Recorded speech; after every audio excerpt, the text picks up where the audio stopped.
Attention all BMX Hall of Famers, please head to staging to the right of the stage as you're looking at the stage. Past and tonight's Hall of Famers, please head to the stage to the right at this time. Thank you.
All right, guys, last call for all past Hall of Fame inductees and tonight's Hall of Famers. Report to the staging area to the right of the stage as you're looking at the stage. All Hall of Famers, this side of the stage, please.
Hey, just a request before tonight's show begins. We'd like to ask that everybody get on your cell phone and group message all your BMX friends.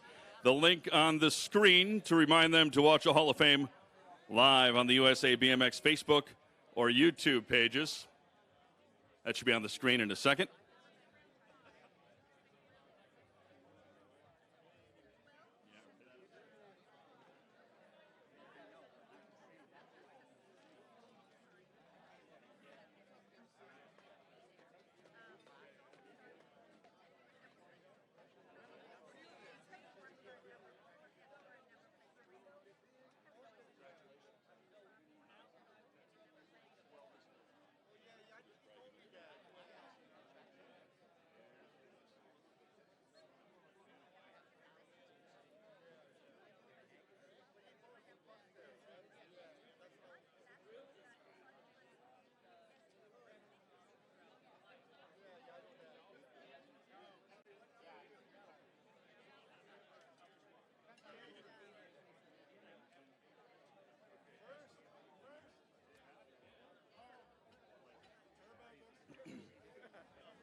All right, ladies and gentlemen, here's the moment we've all been waiting for, the 2019 BMX Hall of Fame ceremony.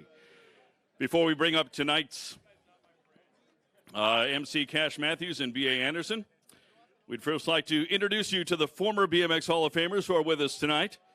So please, as you see fit, stand up, give them each a giant roar of applause. We're going to start out with 1986 inductee, the Turbo Harry Leary.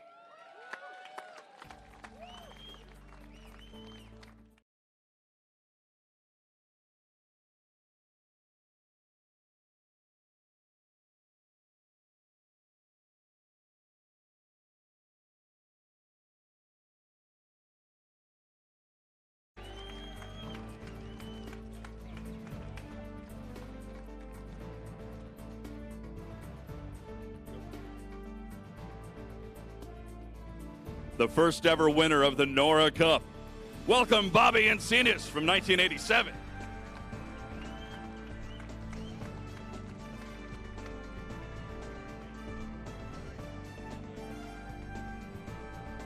Also from the class of 1987, the godfather of freestyle, let's welcome Bob Haro.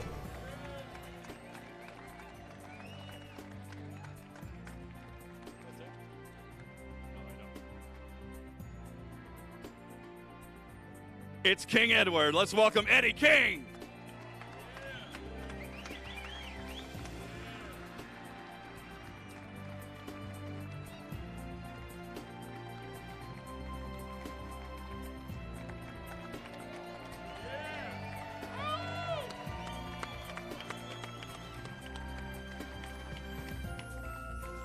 From the class of 1989, the founder of JMC, represented tonight by his daughter, Carla Melton Jensen, Jim Melton.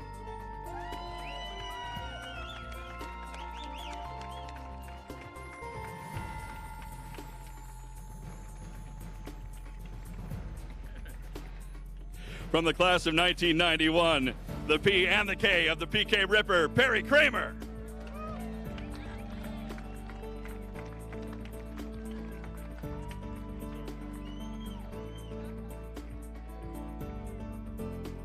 From the class of 1993, the namesake of GT bicycles, still can be found welding up frames to this day. Let's welcome Gary Turner.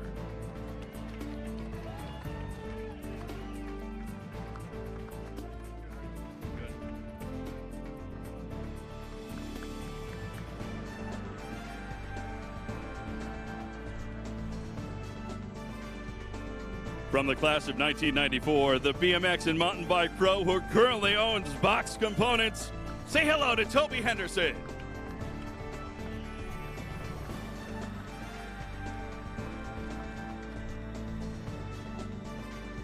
From the class of 1995, racer and product designer who currently works for Razor USA, here's Bob Hadley.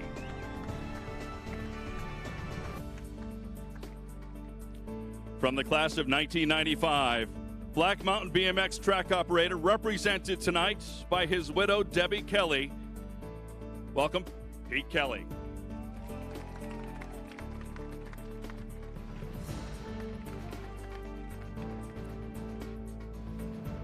The founder of our sport's very first ever sanctioning body, the NBA, from the class of 1996.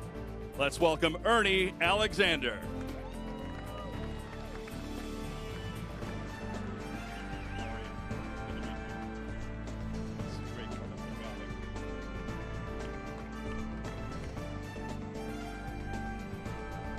From the class of 1998, it's the Lumberjack, four-time #1 pro in the ABA, Gary Ellis.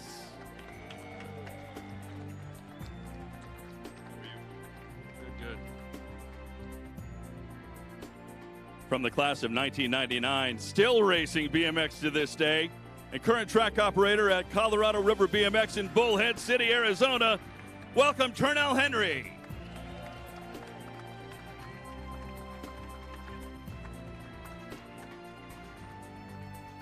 The Flying Okie, the fastest BMXer to ever come out of the state of Oklahoma. From the class of 2001, it's Jeff Ruminer.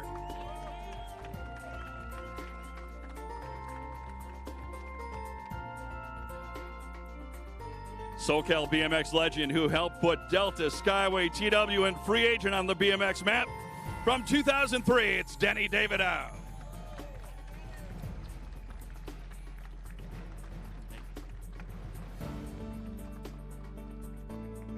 The founder of RRS, Redlands Riverside Schwinn, and still running his Redlands bike shop, Cyclery USA. From the class of 2004, it's Craig Kundig.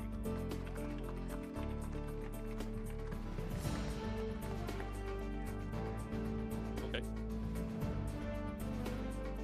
Known best as the Red Baron, test rider, side hacker, and WSA legend. From the class of 2007, it's Dennis Dane.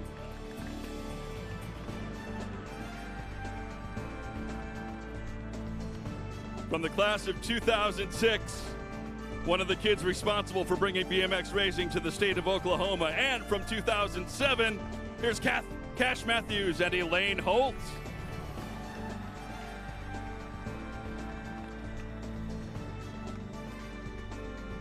Famous Texan track operator and owner of the ABA and USA BMX. From the class of 2008, it's Bernie Anderson.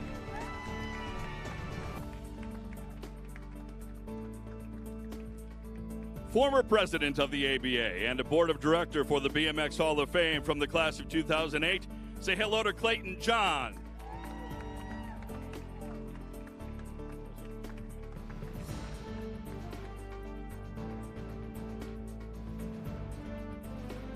It's the king of the skate parks, ladies and gentlemen. From the class of 2009, it's Eddie Fiola.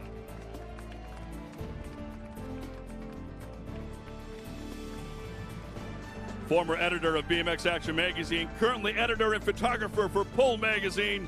From the class of 2010, it's Gort.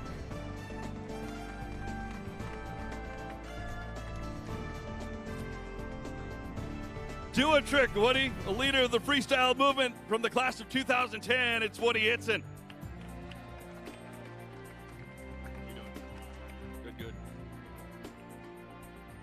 Former ABA national #1 in amateur, on a cruiser, and as a pro. From the class of 2010, Steve Veltman.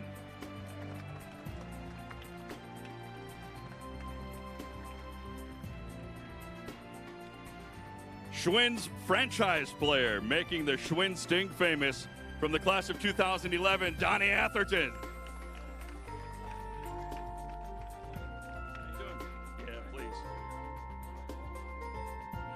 One of the most winningest freestyle contest riders of all time. From the class of 2011, it's Mike Dominguez.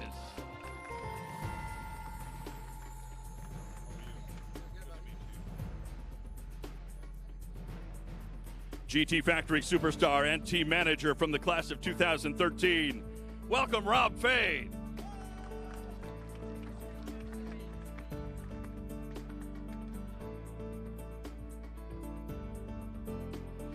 Former national #1 in the ABA. She's been called the queen of mountain biking. From the class of 2013, it's Lee Donovan.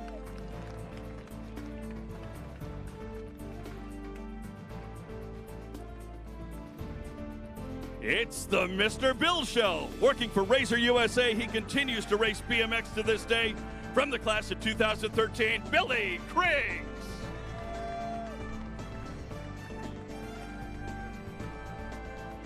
GT's factory flatland specialist, the chairman of the board, the class of 2014, Martin Aparijo.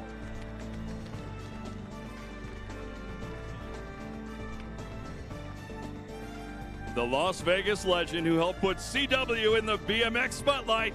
From the class of 2014, it's Tracer Finn.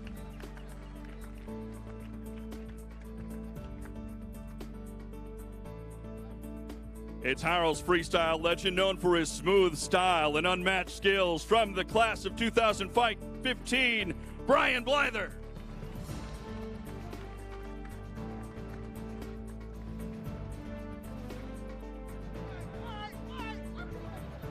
We're pausing for a second.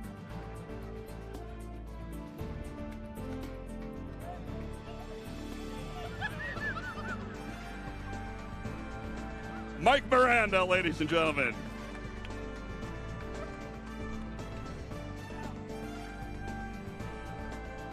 Let's welcome former ABA #1 pro and world champion from the class of 2014, Charles Townsend.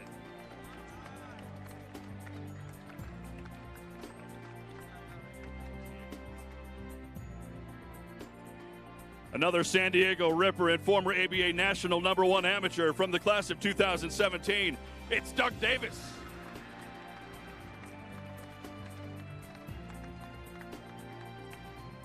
From the class of 2017, the founder of Powerlight Bikes, represented tonight by his son, Mark, Steve Rink.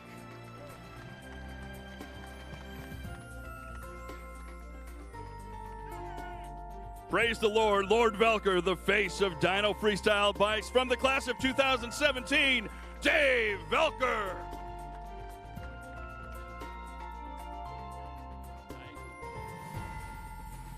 Ladies and gentlemen, it's ABA's first #1 girl from the class of 2018, Debbie Calsow.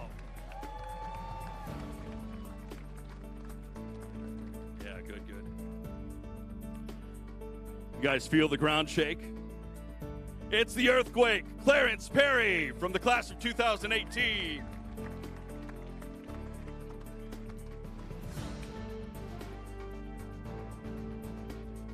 And now, ladies and gentlemen, we would like to introduce to you for the first time the class of 2019. Here's Jason Jensen.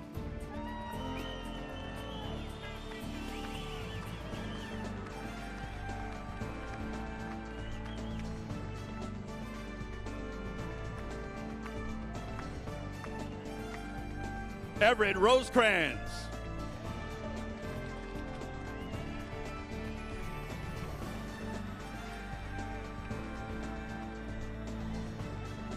Say hello to Danny Nelson.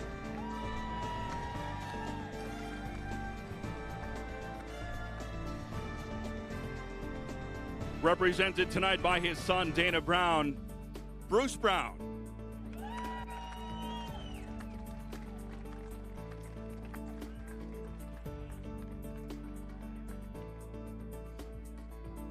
Jamie Lilly.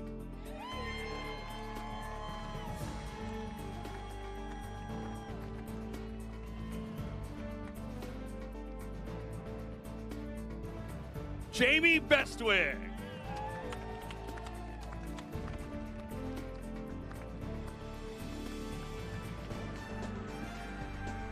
And ladies and gentlemen, it's John Diz Hicks.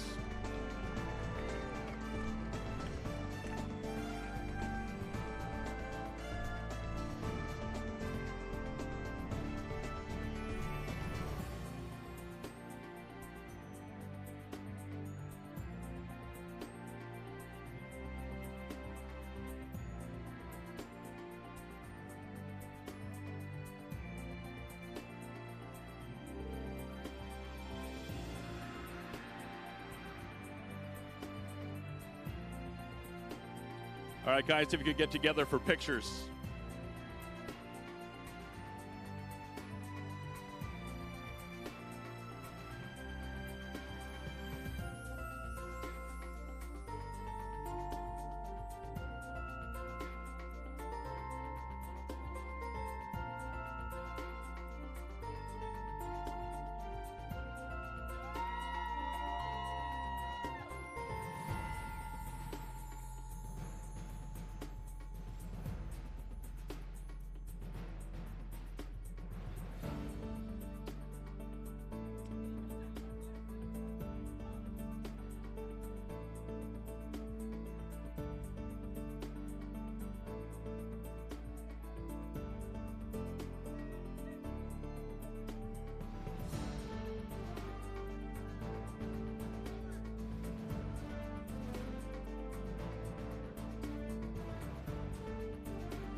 Okay, if everybody could take their seats, please, we'll get on with the program.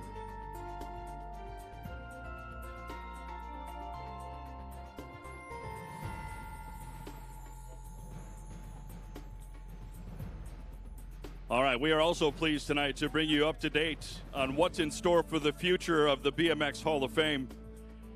Inside the program that's on your table on pages 4 and 5, you can see for the first time ever a look at what is going to be built in Tulsa, Oklahoma over the next 2 years. The BMX Museum and Hall of Fame will finally have a permanent home, and we'd like to, at this time, bring up USA BMX CEO B.A. Anderson to tell us about the progress and what the future holds for all of BMX. B.A. Anderson. Yeah. Well, first of all, welcome to the 2019 National BMX Hall of Fame induction ceremony. And I'd like to thank all of our Hall of Fame members for participating in that photo. I think we've tried it every year to get all you guys together, but I think that's the largest photo we've ever had of Hall of Fame members. So thank you guys. So as we all know, this is a huge family and a large family reunion. It's great to be here every year and see everybody. Obviously, lots of familiar faces, and as you know, the older we get, there's lots of familiar faces that are not here anymore. But that's what makes this event even more special, is just to cherish the time we have with each other. So I'd like to just welcome you guys. You guys enjoy the evening. And before I leave the stage, I wanted to say something about, if I could introduce Clayton John and Bernie Anderson. If you guys could stand up one more time. So I know I make them stand up a lot, but these two guys were my mentor for the company and have done so much for the sport of BMX, and we're just glad to still have them here. So thank you guys. And also as well, the staff that puts on all of the events, the Hall of Fame, specifically Jennifer Gillette and Shannon for this event. John David, thank you for everything as well, putting this together. Cody, Devin, and I know I'm leaving people out, but thank you guys. You guys enjoy the night, and I'm going to turn it back over to Cash. You guys have fun. Thank you guys for coming.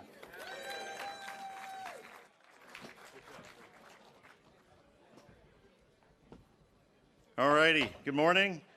Welcome. Thank you, guys. Before we go, I'm going to expand on what B.A. said. Jennifer Gillette and Shannon Gillette and B.A. yourself and John David and Gmo and Jason Lycum and Ron, the sound guy, has been doing this with me for 12 or 13 years. And Jackie Altizer and this whole group that puts this together is really amazing. The Hall of Fame is comprised of a board of directors, and I don't know who they all are, and I'm cool with that. But we do a lot of hard work to create this Hall of Fame, and you are to be commended as well. Tonight, we're here to honor 7 people and who've made a big impact on the sport of BMX. We'll get into that in a minute. We're also here celebrating the 50th anniversary of the sport of BMX, and this is an exciting time. BMX is 50. Another common theme you'll hear tonight is about family. I call it the brotherhood. You've heard me talk about that.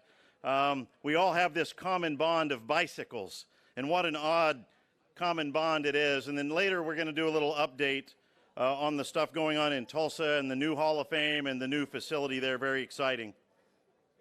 So the philosopher Plato said, excellence is rare. What a night we have. We get to celebrate excellence among our friends and among the different disciplines of our cycling sport that makes it so cool. Tonight we get to lift up our heroes, and we get to say, job well done. And that's an exciting thing. Tonight we draw a line in the sands of all times that very few get to step across, to those whose life exemplifies excellence. It's also a time to say thank you. You'll hear that theme run through tonight, many of these people who've given so much, but were also given so much as they built their careers. Man, I love coming here. I really do. This must be what heaven is like, to come back face to face with all of your memories, your friends, your heroes. How great is it that we come together tonight under the lights?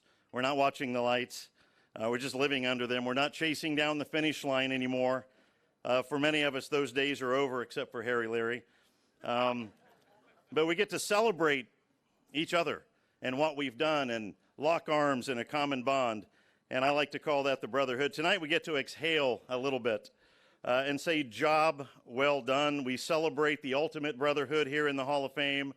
I hope that the grudges and the frustrations of the past are all gone. I pray that. The history books for most of us in this sport are written, and each of us got to play a role, and that is amazing. And it's so great to see everybody here, my friends from around the country, and Andy, it's so good to see you here, and Eddie walking across the stage, and I'm just really honored to be here. What we've done in BMX is we've laid a foundation for kids that have not yet been born to come and roost upon someday. And the great thing about BMX to me, just in my world, is everybody gets to be a hero on some level. There's only a few Olympians. There's only a few national number ones. There's only a few magazines to go around. But I'm the guy that loves the 14-year-old rider, the novice, who gets to be a hero to their little brother and sister and show them how it's done. See, everybody in BMX gets to be a hero. And there are all kinds of heroes. I think about the track operators and Sophia, your dad, Ray, who ran the Azusa track. These are heroes, and we get to celebrate them as well. And all the sponsors, you know, the CW team getting back together. How cool is this sport? How many Little League teams are getting back together 45 years later and loving on each other? Not many. Guys, what we have here under the Olympic flame is unbelievably cool.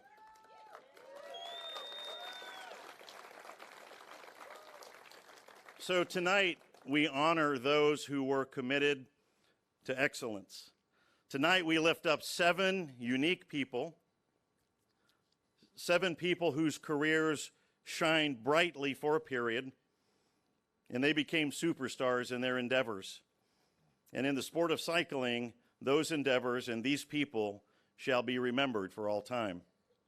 Our first inductee is one of the very first young guys to ever do something really big in the sport. Jensen was an absolute superstar.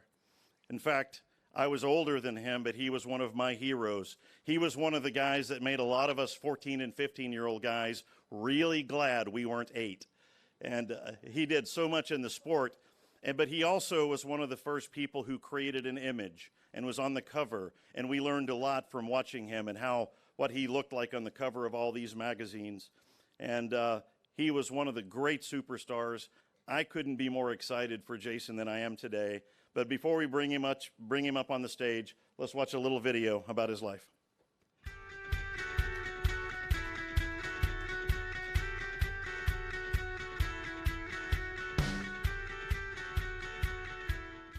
In BMX racing's heyday, rider image played an important part for factory teams, with BMX companies fighting over sponsoring the best BMX hero to use in their advertising and branding. One of the prime examples of a talented young racer who had that complete package was factory torquer superstar Jensen. Known by many nicknames, but mostly as Juicy Jaws, Jensen was the quintessential Southern California racer with long blonde hair and a surfer's tan. For more than half a decade, he did more for his sponsor than just win races. His was the image of a fun-loving BMX kid that everyone wanted to be. That's not to say he didn't win a lot of races. Between 1978 and 1983, Juicy Jaws won the World Championships in Indy and became ABA's national #2 amateur in 1980. That same year, he won the Grands in 3 different sanctions: NBA, UBR, and ABA. Jensen also toured Europe with Torquer founder Steve Johnson and appeared in TV commercials for Kool-Aid and Wheaties. Jensen, along with fellow Hall of Famer Kyle Fleming, were the 2 youngest racers to have full-on Oakley factory pilot status. Having appeared on the covers of every major BMX mag, JJ was the envy of every young racer around the globe, with articles mentioning his pit-side antics each month in the hallowed pages of BMX Action, BMX Plus, and Super BMX. It wasn't long before the names Jason Jensen and Torquer bicycles would become synonymous, and he would eventually have signature frames with Torquer as well as Jag. Still to this day, any young kid who is in the BMX spotlight getting attention from Pull magazine and factory teams is often compared to being the modern-day Jason Jensen. Back in the early 80s, Jason and his father set the bar high, a bar that today's kids are still attempting to reach. Please rise and welcome tonight's early racer inductee, the one, the only, Jason Jensen.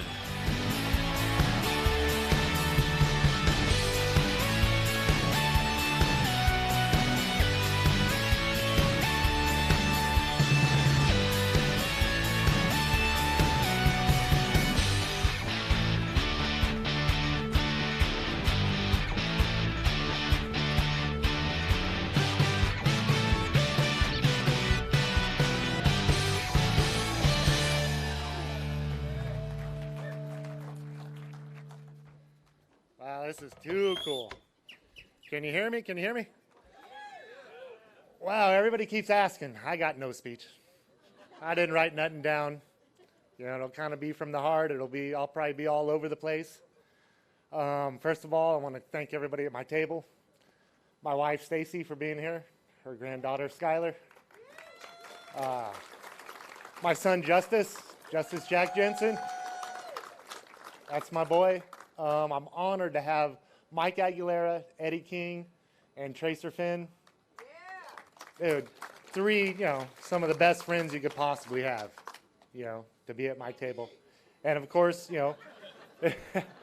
with Patty and Shelly and Brett being here too, man, it means the world to me. All right, I don't know where I'm going to go with this. I think, I got to start with my dad. I think that's the same with a lot of people. It's your parents, the sacrifices they made to get you to races and to do what we did. And we raced a lot, man. That guy drove and drove and drove, 4, 5, 8 times a week, to races. And I think that's what, that's what got you good. So first of all, I wish he could be here, but a lot of you remember him. He was a good man. I miss him. Other than that, we got to get on to, he was my first sponsor. I remember my jersey at Azusa said our own racing team. After that, it was Jim Milton, JMC. Our boys at JMC with, Cox and Harry Larry was my first pro, and, racing all the local, I was just blessed to grow up in that area. Being around Glendora, Azusa, growing up in El Monte, it was the heyday. We were racing, riding every single day, and got to be around the best people. So JMC really got me that, that first start, that real kick, and after that, it was the, Torker, which, I'm synonymous in. That's, that was my team. The Johnson family, I can't say enough of what they done for me. The entire Johnson family, pretty much gave me a name. They sent me to the races. Steve really promoted me. And, and the fact that I, won, it just made it a match made in heaven. But when you got guys like Mike Aguilera, Eddie King, Mikey King, Doug Davis, Clint Miller, Doug Olson, dude, you can't help but get good. I mean, when you're riding around with these guys, you got no choice but to keep up. So, and then after that, I went to JAG, and that was awesome with Paul Gosserow and, with Rennie Roker and Brian Barlow, Henry Rivera. Oh, man, there's a lot of them. Had a bunch of tours with JAG, and that was kind of getting down towards the end of my career. And then I moved up to Santa Barbara and got on the Nomura's and had a great, like one tour, and that was really when I was winding down. But the Nomura's are awesome. I wish Wade was here. Weldon, are awesome. But I want to get into, I got a story to tell you about Mike Aguilera and JT Tolfelson. I don't know if you know who JT is. He's a bike builder. His daughter's kicking butt now, Gemma. She's on the circuit. She's fully sponsored, and she's kicking butt now. But I was totally out of BMX, never even thought about it. I mentioned my son, to my son. I had a couple magazines or something, but no trophies, no nothing. My dad lost everything in storage or whatever. But I have all these memories, and I was telling my son, and he went on the internet and found JT's website, and he did that replica black and copper showstopper Torker. And so he emailed him and was like, hey, that's my dad's bike. And there was some short communication there, and then nothing after that. And I just went on with life again. Well, apparently he, I don't know how you say it, stalked you? Or he found an address. He found an address. He did research and found an address. And he's thinking, oh, he lives in Las Vegas. Well, I know Mike Aguilera's, Mr. Las Vegas. That was his teammate. He gets a hold of Mike and gives him this address. So Mike takes it upon himself. And that shows what a cool BMX family is. 30 years later, some guy's going to go knock on some stranger door, that you haven't talked to forever. So he does this, knocks on the door. She comes up. Nobody's there. She's looking through the peephole. Nobody's there. He keeps knocking. She keeps looking. Nobody's there. So this almost didn't happen until he steps back. Okay, sorry, another short joke. And she sees him through the peephole. So this almost didn't happen. And if he didn't take a couple steps back for her to see her through that peephole. And if you don't know Mike, he's the most sincere, nicest guy. And he's like, no, excuse me, I don't want to bother you. But, he had a couple pictures of us, of our team pictures. And I know him, we grew up together. And if you have a phone number or anything. And she's like, oh, okay. So he calls, leaves me a message. I call him right back. It was right before the Bellflower reunion with Torker. So the timing was perfect. And like I said, I haven't talked to nobody for, 30 years almost. And we walk up to that Bellflower thing, and it blew my mind. And I've been hooked since. I haven't missed a Hall of Fame since. I haven't missed any of these bike shows since. I mean, to get back with this family and for you all to accept me, oh, man. And then to be on this stage with y'all, you have no idea. You have no idea, man. This is the coolest thing ever. Man, I'm trying to think of another story. How many minutes am I? Well, I wanted to tell the Doug Davis story, but we already talked about the streaking across the KOAs and stuff when we were kids. But but I already talked to him today, and yeah, I don't want to get into that one. I want to say Craig Turner hooked me up with a bitchin' ass bike. Double top tube, little homage to my Torker. I haven't had a tricked out custom, dude, BMX bike, nice 26er. Oh, dude, it's awesome. Dude, and he took his time, he did that for me. Thank you, Craig. Dude, yeah, love you too. I wanted to say something about Michael Muniz. Dude, we battled back in the day, the littlest of the little guys, the littlest factory riders. I was hoping they showed a picture of that. I don't know if you remember that picture of all the little kids, the littlest factory riders. They did one for the pros. They did one for the little kids. And that's the last generation of the pioneers. And it's guys like Michael, Big John Romero, Stevie Hayes, Robbie Morris, Chris Allen. I mean, we were all the little punks trying to be like the pros. And believe me, we got sponsored and we were pros. And I'm glad to represent that younger group as an amateur getting in. I represent all you amateurs out there. I always hear, hey, you got to be pro to get in the Hall of Fame. No, you don't. So I just want to say thank you. I love you all. This means a lot. I am humbled to death. Coming to these things and seeing, a new face. Every time I come to one of these, you see a new face that you haven't seen in 40 years. And it just brings back so many memories. And coming to these things is the best. So thank you all for being here. Keep coming to them.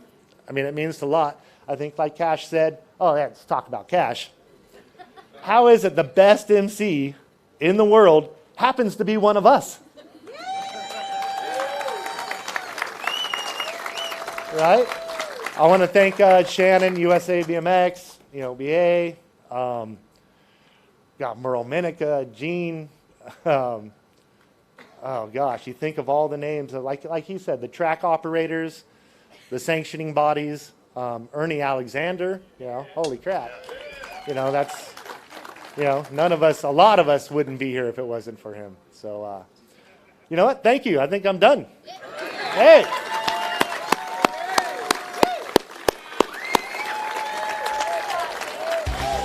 Thank you all.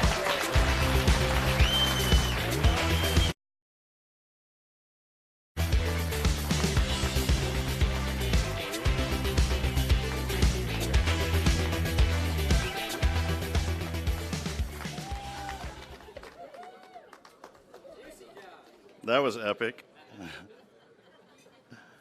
Before we do our next inductee, how many people have ever worn a pair of Vans tennis shoes? All right, they ain't tennis shoes, they're BMX shoes and skate shoes. Now they're cool with all the kids who aren't in this. I mean, how many people wore Vans before Fast Times at Ridgemont High? Okay, that's who I'm talking to. When we came to California the first time, we got to go to Vans, get some made. Mine were the red over blue. Anybody wear those? Mongoose guys wore those.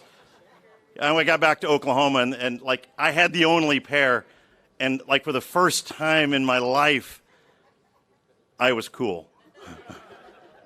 I was bummed when they started selling them everywhere. Anyway, our next inductee played a huge role in the success of this idea called Vans. He played a huge role in spreading that word across the world, in developing a team, in developing a brand that has gone international today. And what he did in the world of BMX and freestyle and skate is just legendary. And before we bring Evert up, let's watch a little video roll of his life.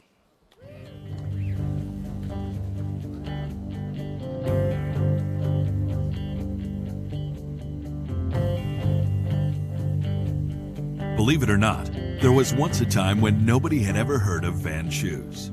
And our next inductee played a huge part in the fact that today, everybody in BMX, make that everybody on the planet Earth, knows that Vans shoes are the ultimate in stylish footwear. No matter what BMX discipline you ride, whether you're racing or freestyling, Vans shoes have been a rider's first choice. And tonight, we're pleased to induct Vans' original main man of marketing, Evert Rosecrans. Hired by Vans in 1978 as their skateboard team manager, Evert is credited as the one who gave skaters such as Tony Hawk, Steve Caballero, and Mark Gonzalez their first pair of free Vans high tops. It wasn't long before Ev was doing the same on the BMX scene, helping make these American-made waffle sole shoes the first and only choice for BMXers. Ev didn't just talk the talk, he walked the walk. Well, actually, he surfed, skated, and raced BMX. And for an old fart, he went plenty fast on a BMX bike, earning the 1993 and 1995 National Age Group #1 plates in 45 and over cruiser.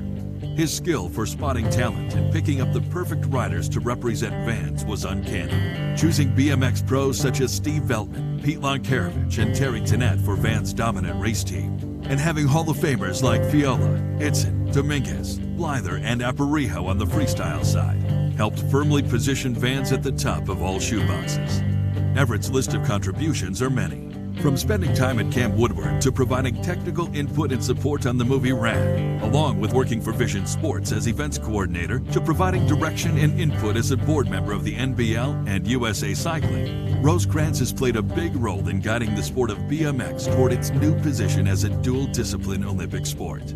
So, stand up, stomp the soles of your Vans shoes, and give a warm welcome to an industry icon and longtime BMX enthusiast, Evert, the Vans man, Rosecrans.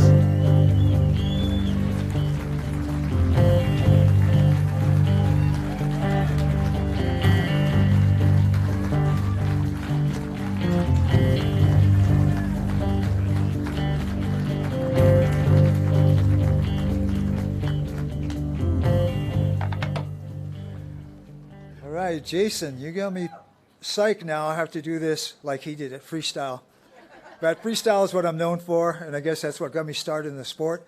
And I thank all the freestylers that made it possible for me to look good. All I had to do was put shoes on them, train them, kick them in the butt when they needed it, and the rest was them. So, and again, thanking ABA for everything they've done, not to forget to acknowledge them, but ABA's been around so long, from Merle till God, and everyone there appreciate you guys. And I think all the racers probably do the same, that without the ABA, we probably wouldn't be here. And again, without Vans, my sponsor, and again, that they believed in everything I did. So again, how many shoes did I give out? Almost everybody in here. Tonight's inductees, just so you know, every the inductees tonight were all kids that I worked with. So again, that tells you how far back I went and how generous Vans was with my budget to give those many pairs of shoes away, and then to do everything they've done in the sport for supporting the ABA like they have. And we sponsored more races, freestyle, racing. And I was blessed enough to have myself on the track, and that was spurred on by the Pistol Petes, the Steve Veltmans, and all the pros that I got to work with, as they, if you sit with them, like Jason said, you rub shoulders enough with these big guys, you're going to go fast, or else they're going to kick you in the butt and push you around. So, without any questions, I guess that's how I'm going to leave it. Anybody have any questions about what we did? There's a lot of stories we have, and I think those were the best times is when you're on the road and the kids come up with some ingenious little ways to take care of the boss. And yeah, so those are stories we get to share at night, and it's neat that they've been able to share them back with me because some of them I haven't heard, especially when I was not in the room and these guys were creating all kinds of mischief. But we always made it back. Nobody's ever been arrested that I know of on our team. So we we didn't bring all the vehicles back. There's a few times we lost, and a lot of you probably know we lost a few of our ramps on the road. Weather and other things that took us off the track, but again, Vans was always, we had the money, put a new ramp on the road, so we never left the spot, and we were always there. And what else? And I guess, how do we get in BMX, first of all? We were a skateboard company, so all the budget was in skating. And this, again, it came up again tonight. How do we get started? Well, it was because of skateboarding, and I was skating at the big old skate park one night, and of course the Orange Y is across the street on Chapman. So at that time, Freddie DeSoto, who was running the big old skate park, said I should go over there and look at what kind of ruckus was going on. There was a bunch of kids on bikes, and at that time I thought bikes were not happening. Wednesday night, I go to this orange track. Couldn't park anywhere in the facility, so I'm parking blocks away, and it's Wednesday night. I'm saying to myself, we had 50 or 100 kids in the skate park. I come to the BMX track. You park 2 blocks away. You couldn't get in the track, and there was 100 motos on a Wednesday night. This is back in 1977 or 78. So that took my eye right away, saw that many children, and half of these kids were in Vans shoes. So immediately go back to the office next morning saying, hey, I think I've got to readjust my budget. Let's take a look at the cycling. So long story short, the next day, go to the track, or on a Wednesday night, go to the track the next Wednesday, meet a few people. I think Russell Kawa was one of the first gentlemen I met from Mongoose. He was able to give me a bike for my sons at that time were skaters, so I figured I'd break these kids down by putting them on a bike and see how they could get run over. Well, it didn't happen that way. Kelly and Beetle, my sons, ended up riding. Won the first time on the bike, I guess, in the beginner class. Then immediately we went to Arizona for the Grands, or not the Grands, but it was the Winter Nationals. So second time on the bike, we took them there. Again, it happened. They ended up winning, got 3rd place. So now I'm going back to Vans saying, I think we need a budget. A lot of people approached me. And like I said, we were blessed to a lot of people in the sport that came forward that supplied us with product. And next thing you know, Vans gave me a budget, a truck, and a car, and credit card, and away we went, and the rest is history. And I started racing somewhere in between when the kids got tired, and they said, well, why don't you get on the bike? And I think Tosh Moravioff, wherever he is in the audience, his dad was the one that got me started. We were sitting at a race, and I'm in a trailer watching everybody race and thinking, I see those old guys out there. I can race. I can skate. I can run these guys over. Well, didn't work that way. He ended up getting me a bike. I crashed maybe more times than anybody I've ever seen on the track. Still got up and finished 7th. I passed one guy on the track after crashing 3 times. Then I was hooked. Now you got to come back and save face. So years later, here I am racing, went all over the country, and is blessed to walk away from the track. And who knows, I might be back on the track soon. So.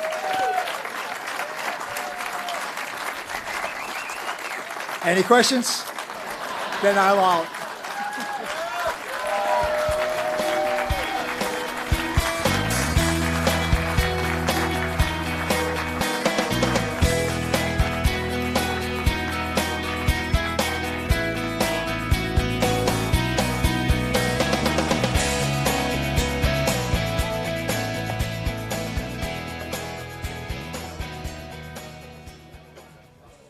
We get to spend the night with the Vans, dude. That is awesome. BMX is a family sport. We see a lot of families strengthened in the sport of BMX, and our next inductee is exemplary of that. Our racer inductee is Danny Nelson. And I know his father, Bill, was one of the team managers for GT, one of the great ones. I know he ran a track, and they've been involved in our sport and have been the fabric of our sport for a long time. I took 20, 30 years off from BMX, and when I came back, I went to a pro race that Danny Nelson absolutely dominated, and I became aware very quickly that BMX had grown up. And so I have always been a fan from the time I came back and got to watch him. And over the past 50 years, BMX has been a great bonding experience for families, and I'm proud for the Nelson family. But before we bring Danny up, let's roll a video of his accomplishments.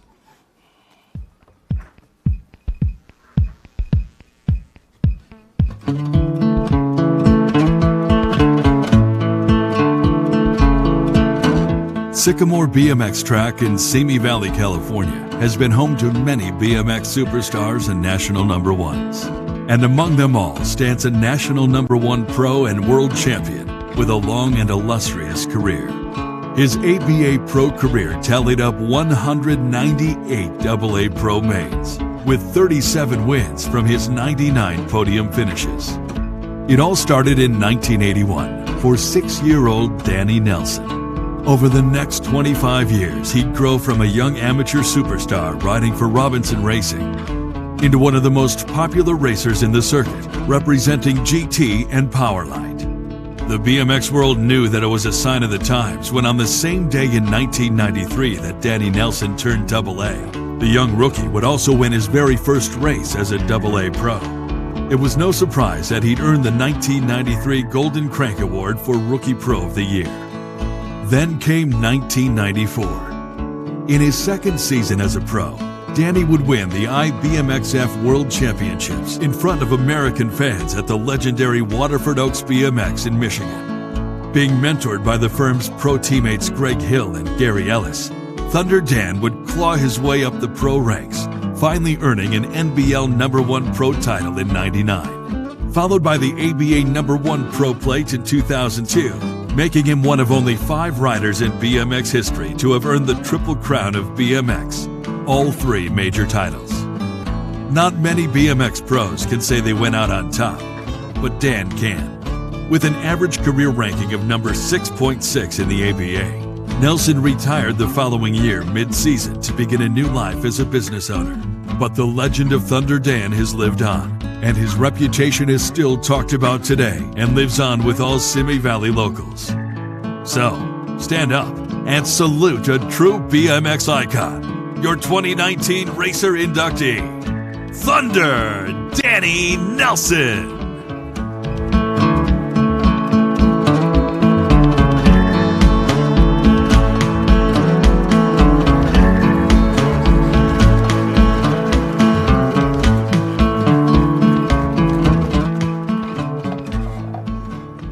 Thank you, Cash, and thank you to the Hall of Fame alumni for considering me and inducting me. Thank you. My wife, my daughter, my parents are here tonight, and so much of my BMX family that we spent so much time with. Thank you guys for all being here. I wrote down some notes. I don't know how far they'll get me, but BMX, you know, it's a unique sport, a little different than the big 3 or a team sport. You know, it's an individual thing, and it did a lot for me in my life. You know, I was able to take a lot of the things that I learned and apply them to life after BMX. You know, so I'm thankful for that. BMX for me started in 1981. I was 6 years old, and a friend of my dad's took us out to a place called the Teen Center in Van Nuys. And that's where it started for me. Shortly after that, Devonshire Downs, which was a pretty famous spot. A lot of you guys probably know about that. That was the first spot that I saw some of the big pros, and I remember Byron Friday, how big he looked to me. You know, I remember TGIF on the back of his uniform.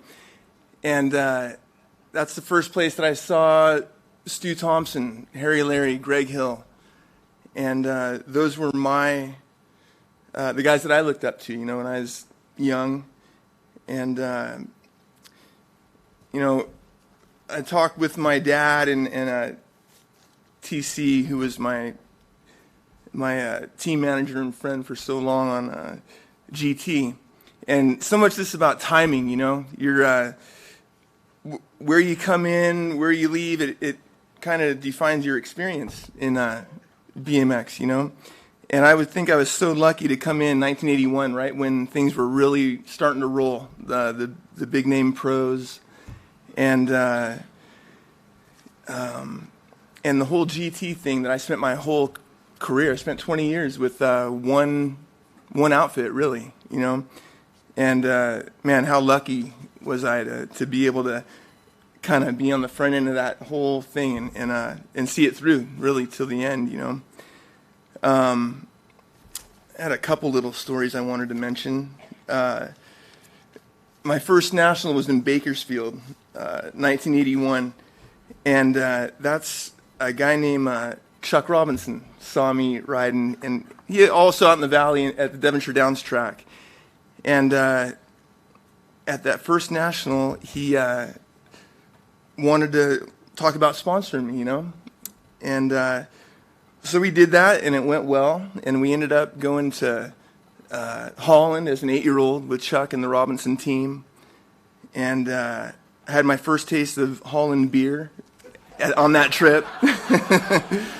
And anyway, we had a lot of fun, and GT ended up taking over and taking over the Robinson program later on. And eventually I was put on the GT team.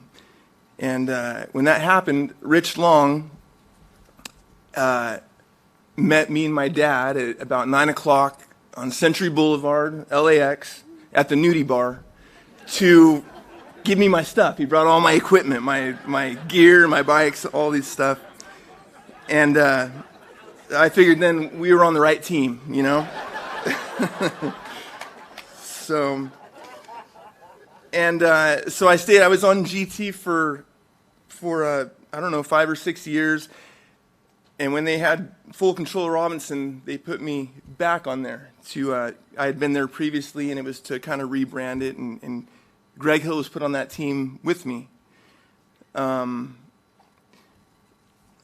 had something to say about that.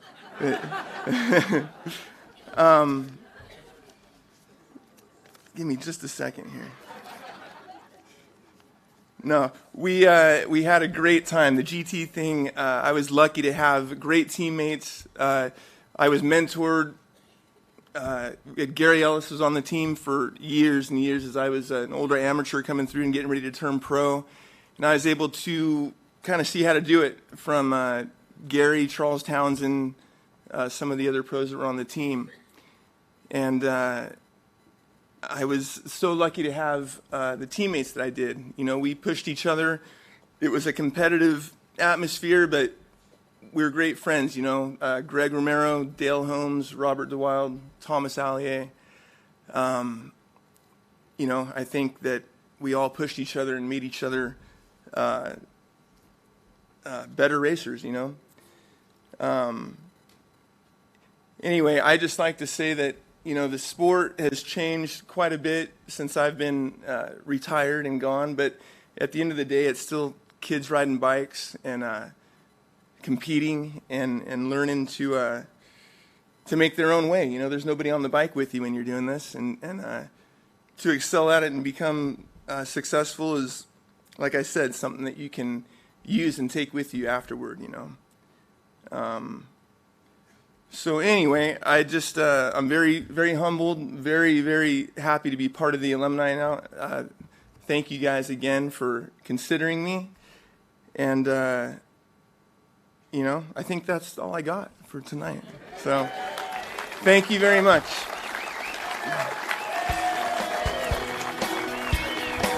Thank you.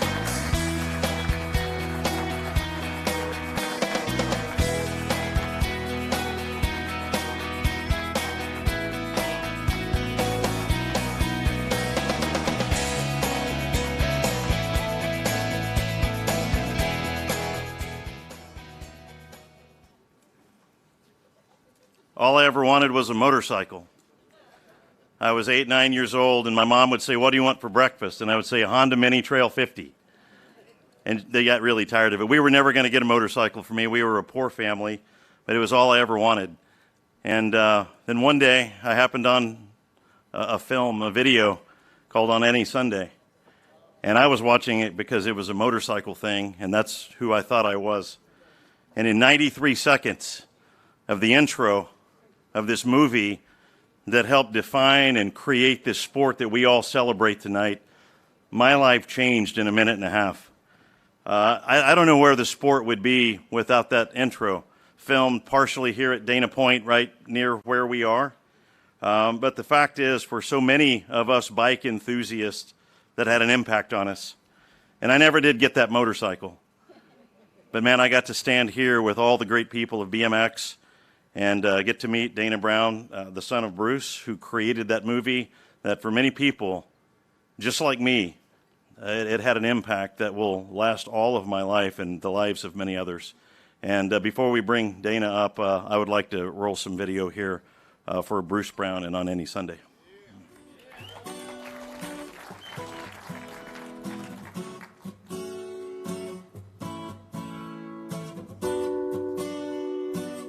Technically, Bruce Brown's contribution to the sport of BMX was merely 1 minute and 33 seconds long.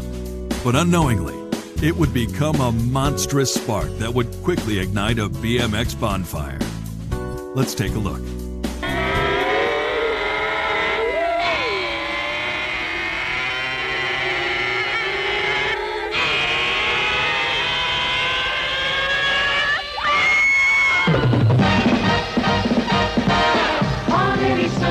Stretching up, reaching high, leaving my Monday world behind.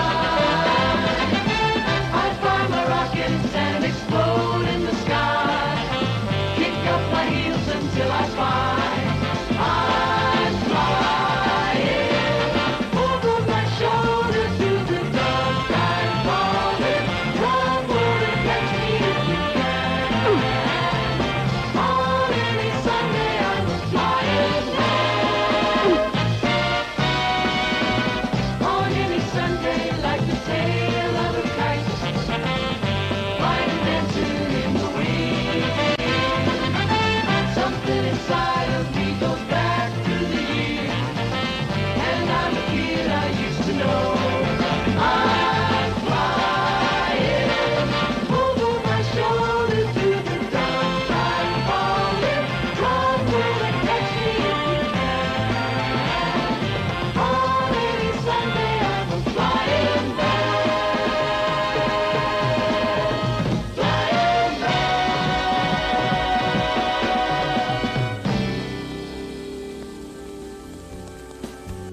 Those opening credits of On Any Sunday changed the way of life for many moviegoers.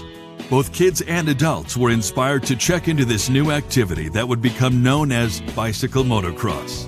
Among those inspired were future owners of BMX brands and publications, as well as numerous Hall of Fame inductees whose immediate reaction after leaving the theater was to go out to a dirt field and imitate those kids who were imitating motorcycles. Filmed in a dirt lot down the street from Bruce Brown's Dana Point home, it was just a typical Saturday in 1970. Neighborhood kids, many of them friends with his son Dana, were doing what so many other kids were doing all across the country. But as soon as those jumps and that long-distance wheelie down the street hit the big screen in one of the most iconic motorcycle documentaries of its time, a movie that had the star power of Steve McQueen, a movie that was nominated in 1972 for an Academy Award for Best Feature Documentary, the unintentional outcome of those credits were that bicycle motocross competition would soon explode in popularity. In 1999, the AMA inducted Bruce Brown into the Motorcycle Hall of Fame. In 2009, he was inducted into the Surfers Hall of Fame. And tonight, we are proud to honor his significant contribution to the earliest days of our sport as we induct the late great filmmaker Bruce Brown into the BMX Hall of Fame. Accepting the plaque tonight on behalf of his father is Bruce's son, Dana Brown.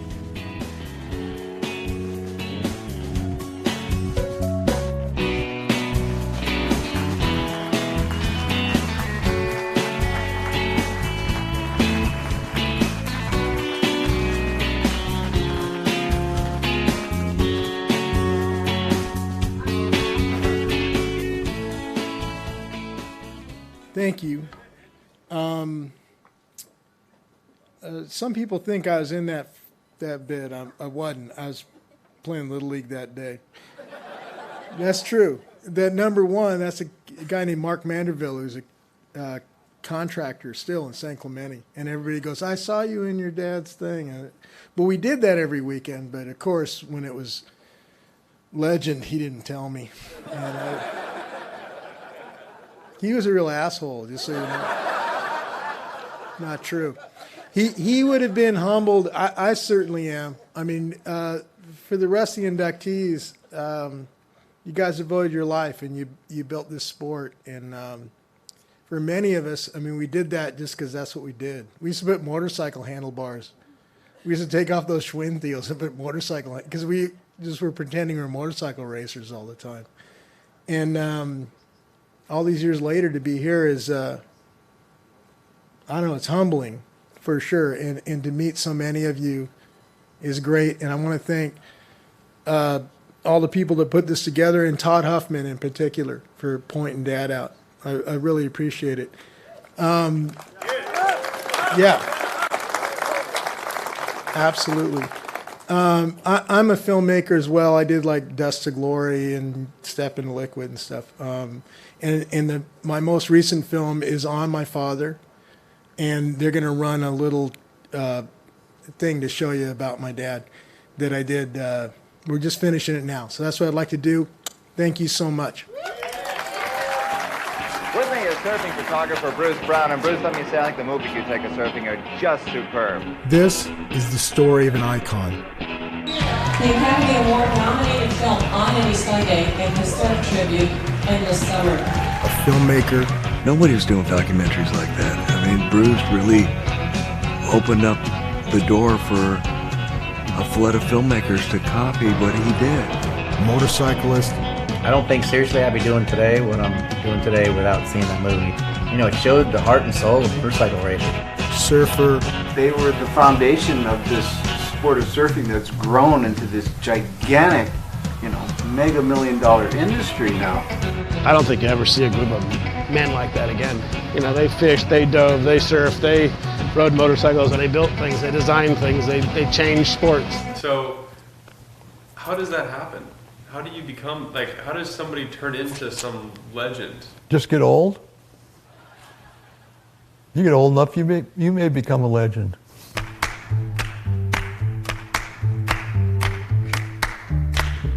It's funny because when you're a kid, your parents are like furniture. They came with the house. Oh, I couldn't even get a date or anything, and he shows up with this beautiful woman.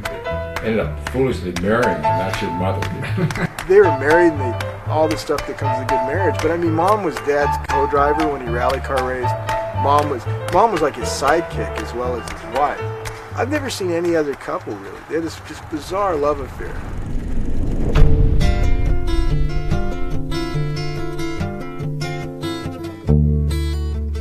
In 2006, my mother died. And for a few years, Dad didn't leave the house much. So my brother, sister, and I took him on a road trip to see some of his old friends. Because everybody thought, if when Pat goes, it's all over. And it didn't happen. Going around visiting all my heroes. And him? Oh, man. Your father has many, many, many friends. And I says, you know what, we don't see him very often, but when we see him, it's just like yesterday. Well, when you go through your life, I think finding people with the same common interests, same character, the same is tough. So we have all these wonderful memories. We don't have a single bad one except for Pat's not here to be with us. It was tough. Couldn't even sleep in the bedroom for 6 months. I slept down the hall. This is kind of like 60 Minutes. Get the guy crying. That's gonna make the cut for sure. That's good. Oh man, take a look at my life. I'm a lot like you. Your dad's kind of an institution. He's created lifetime memories not only for people your age and mine, but harking back to the days of old. It's an example, it's a measuring stick, it's something for you to walk away and go, there's probably some room in my life to apply a this or a that.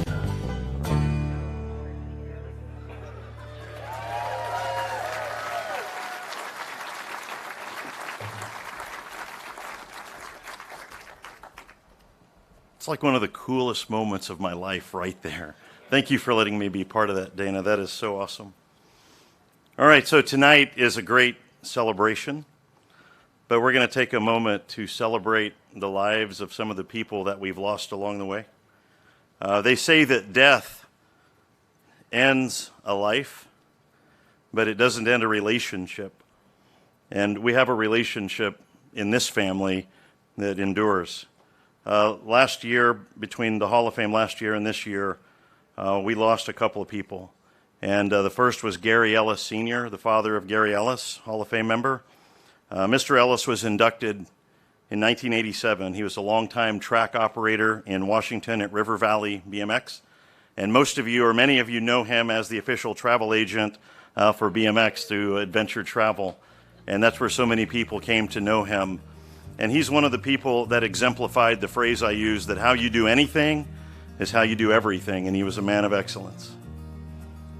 Just recently, we lost our great friend Misty Dong. Misty was one of the powder puffers from back in the day. The Bible talks of the word meek. Misty was meek, but meek doesn't mean weak. It rhymes with weak, but it means powerful, but with restraint. Misty Dong was one of the most meek, wonderful, inspiring people. Sherry Elliott said, 3-time Hall of Fame or 3-time #1, said that Misty was her inspiration early, and she always exemplified excellence, and she inspired people. And I hope that their memories will never be forgotten. In my life, surely they will not. And I believe that their memory will live on in the Hall of Fame and also just how they lived their lives. So if you would, grab your glass and let's drink a toast to all of our friends gone. Misty Dong and Gary Ellis, we salute you.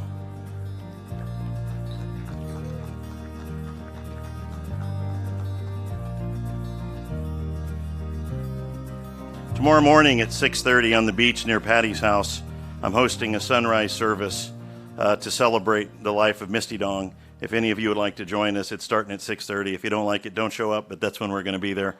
I found out you can't do a sunrise service unless it's, sunrise. So, Mission Point Park, that's to the left. I don't know. So, let's move on. Let's pick it up a little bit. It's a great year to be a Jamie. We have 2 Jamies being inducted tonight. And here is our first. Is it going to be a fast female who dominated, or a high-flying freestyler who's the absolute commander of their craft? Let's roll the video and find out.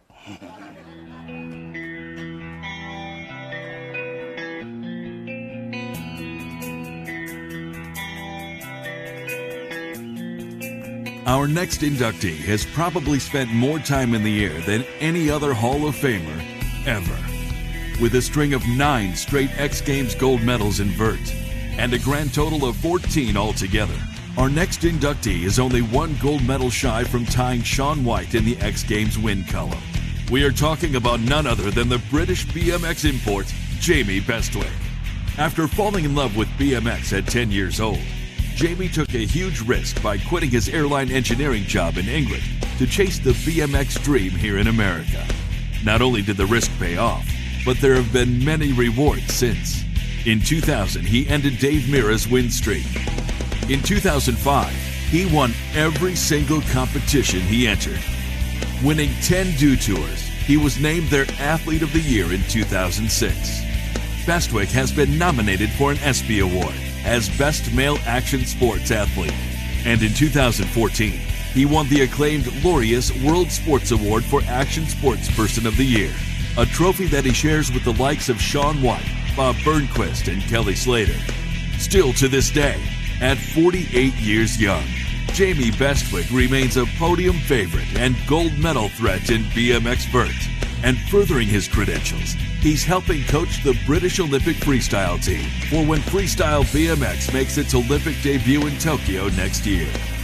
After more than 2 decades of performing at thousands of freestyle shows, dominating in action sports competitions, being featured in interviews and on the cover of numerous magazines, and appearing on TV shows such as Rob Dyrdek's Ridiculousness, Jamie Bestwick has brought BMX to the masses and proudly represented our sport. As of this moment, he can dangle 20 X Games medals around his neck. And tonight, he adds a 2019 National BMX Hall of Fame induction to his already impressive resume. Please give a roaring welcome to this year's Modern Freestyle inductee, Jamie Bestwick.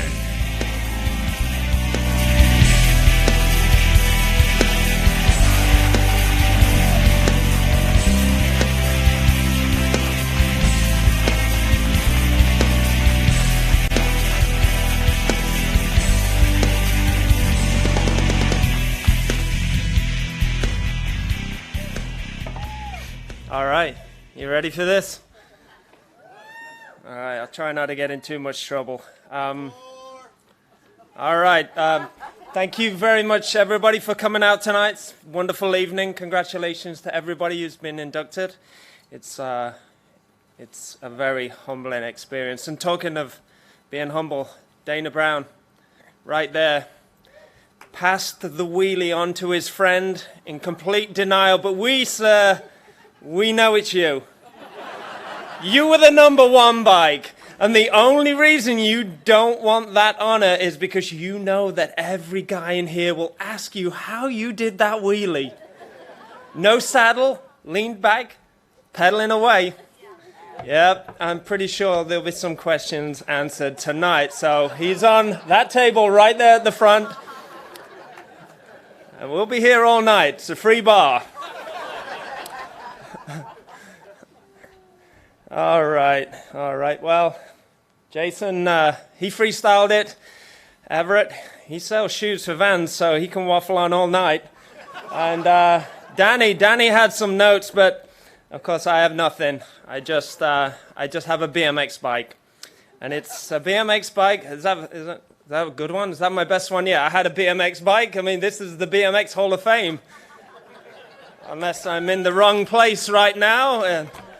So I'll take this award for the best-looking Englishman besides Simon Tebron on the far table over there. No, it's the BMX bike that's got me this far, and it's something that I was happy enough to receive from my father when I was 10 years old back in England. And, everybody sat at the table tonight was on my wall at some point or another. You guys were my inspiration. You were everything I wanted to be. You were the freestylers and the racers in the uniform. You were the cool. You were the exciting.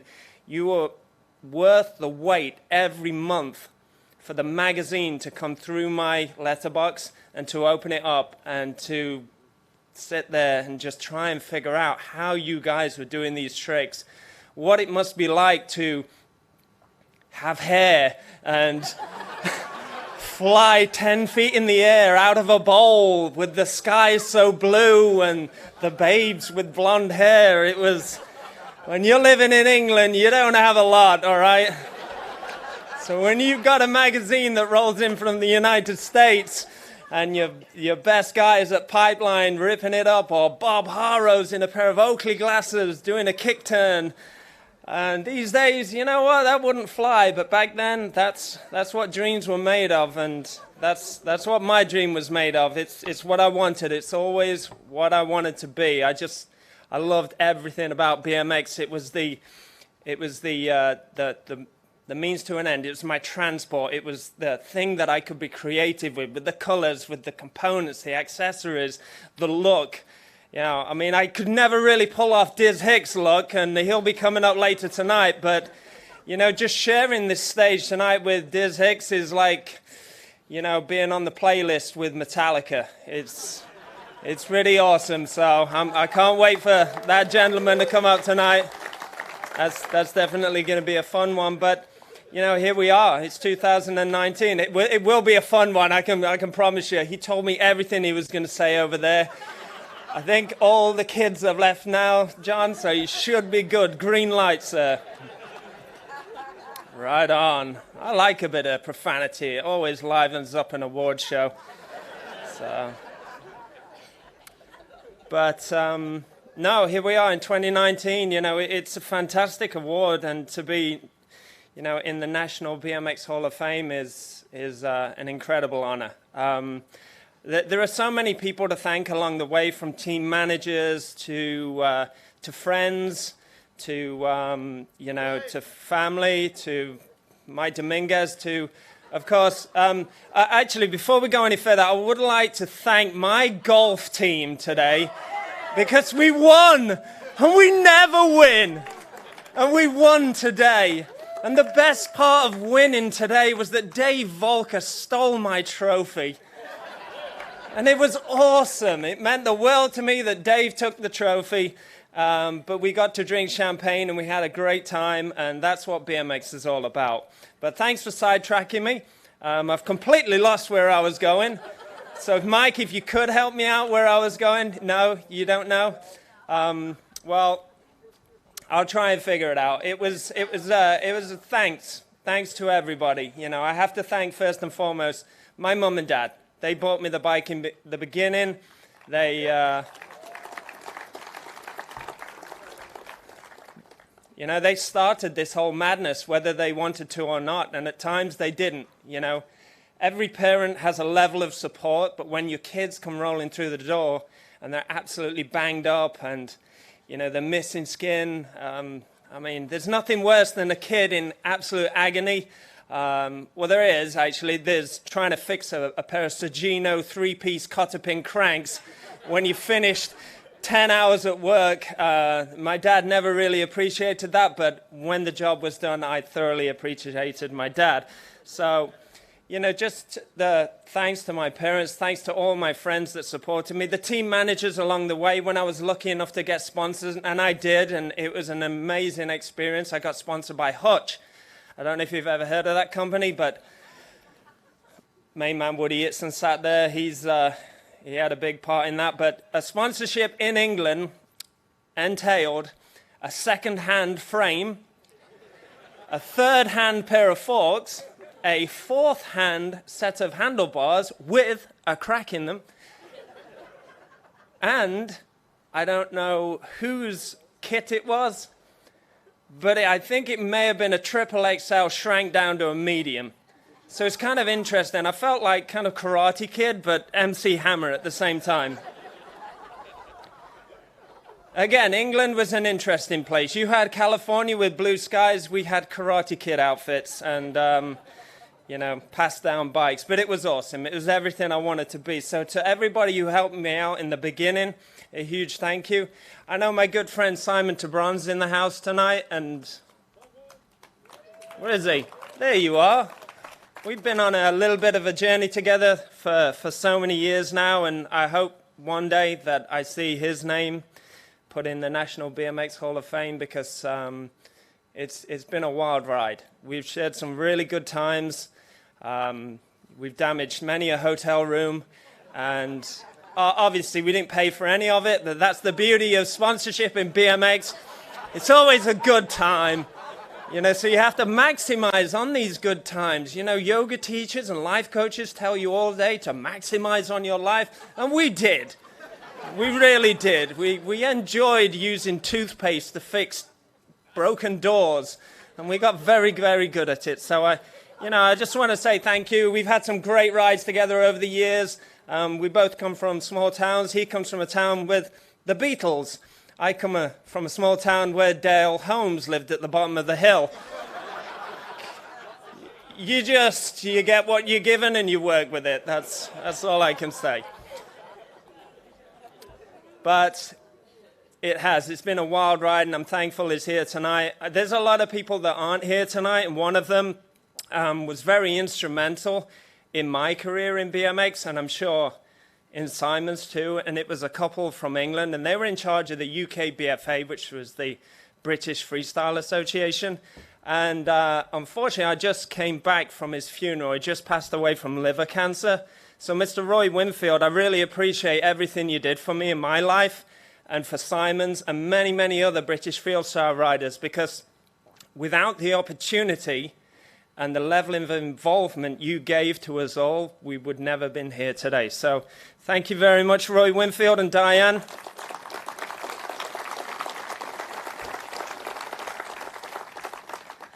God, I am so nervous. I don't know whether it's my face on the plaque after I just set the record for drinking 30 Monster Energies straight, or it's just the awesome people in this room tonight. I think, you know, other than my parents, my team managers, and everybody who's helped me out along the way, my competitors, I want to thank, there is one person I really, really want to thank, and I got a phone call back in 98, 96, 7, was it? When did they have rotary phones? Woody, you got to help me out here. Woody, when did you call me up? A while back. Okay, let's just say it was 97. I got a phone call from a guy claiming to be Woody Itson in 97. And when you're living in England, and obviously, you know, you don't live in the same town as the Beatles, if Woody Itson calls you up, you kind of think somebody's having a joke. But as it turned out, it wasn't. It was the real Woody Itson, the guy I'd seen ride the Gold Trickstar, and he gave me my first big break in BMX, which was to ride for GT bikes. So I can't thank that guy enough. You know, what he did for me.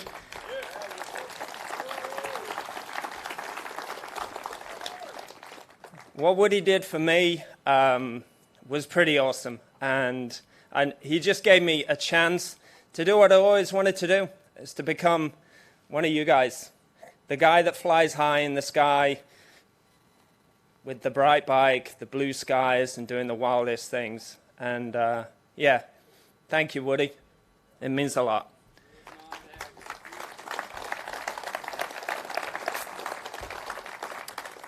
And lastly, to my wife and to my son, they put up with some shit over the years.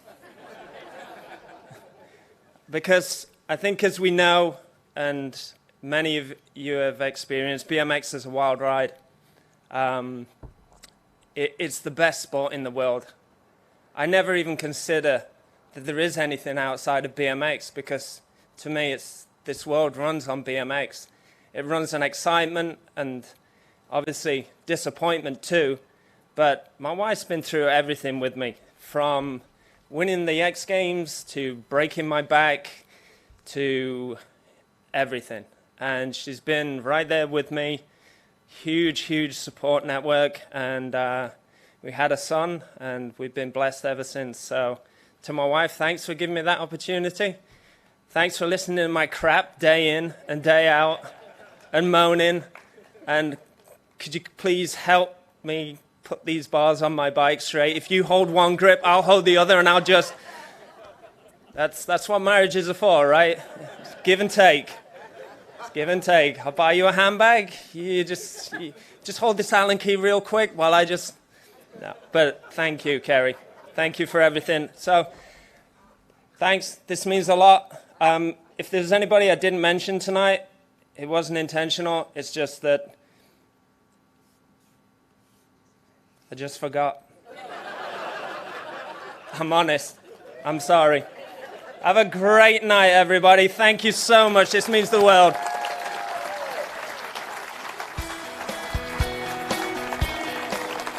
have one last thing. I do have one last thing. And by my watch, I have 10 minutes, according to the official email I got. So there was one thing I did notice, and I just wanted to make a quick reference to this before I kind of stage right.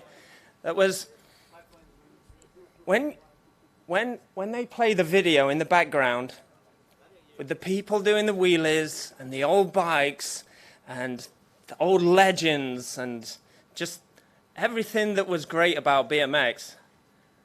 Just listen to the noises that come from the crowd because it's very reminiscent of people holding an adult magazine. I'll leave that thought with you.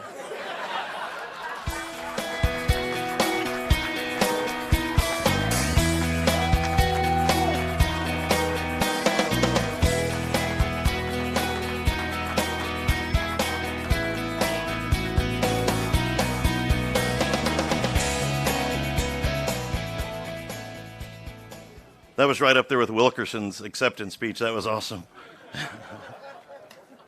You had to be here. So as BMX turns 50, we're starting to see second and third and fourth generations of families race. Way back in the day, there was a great rider from San Diego named Greg Lilly. There were a lot of great riders from San Diego back in the day. And today at the races, we're seeing 5-year-olds who are the grandkids of people who raced in the 70s and 80s. And this is just really cool. Once again, our theme tonight is about family and brotherhood. And tracks across the country have multiple generations of families who race there, run the tracks, run shops, and it really is a thing of beauty. And BMX is something you can share with your family. It's one of the few sports where a dad can play a sport with his child for a long time, and I think it's pretty awesome. So our next inductee, the second Jamie, fits this description to a T. Let's watch a video.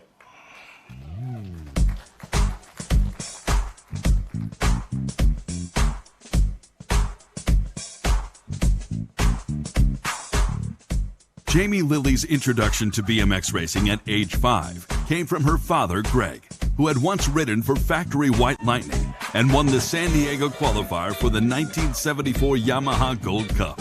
Much to her father's delight, Jamie got hooked on BMX instantly and would go on to earn 7 national age group #1 plates and 2 pro championships.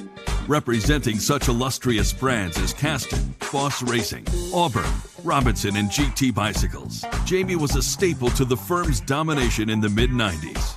In 1998, at age 15, she was part of the first generation of pro women in the ABA and would quickly work her way to the top of the podium.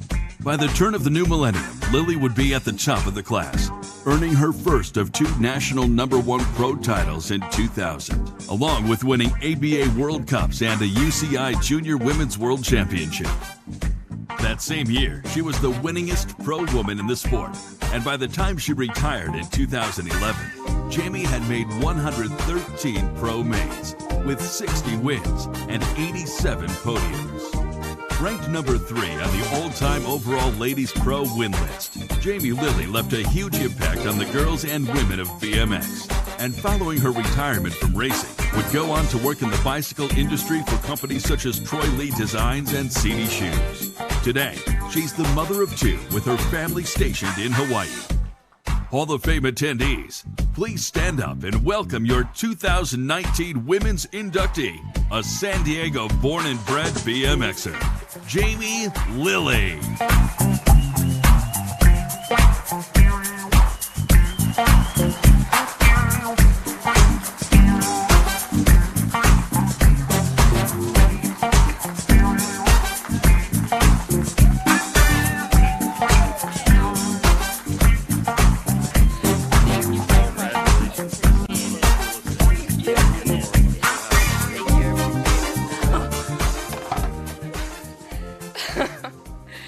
That video was sufficiently embarrassing, but my dad crying made it all better. So I just want to thank the ABA and MBL, USA BMX overall for thinking of me and recognizing some accomplishments. I'm not quite sure I'm that deserved to be up here, but I really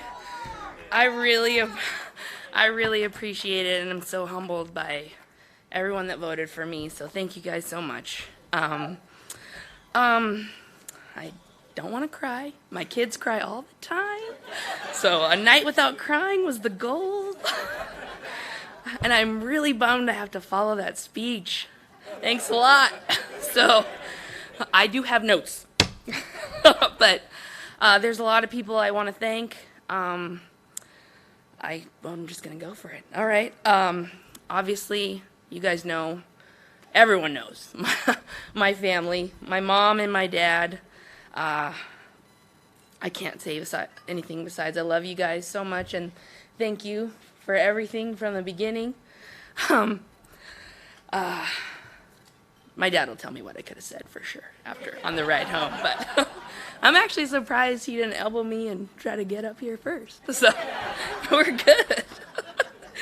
But you guys worked your asses off for me, and I appreciate that so much, whether it be taking off work, calling in sick, driving to practices, nationals, the sacrifices that the family makes for you guys. No one can start out without that, in my opinion, and it's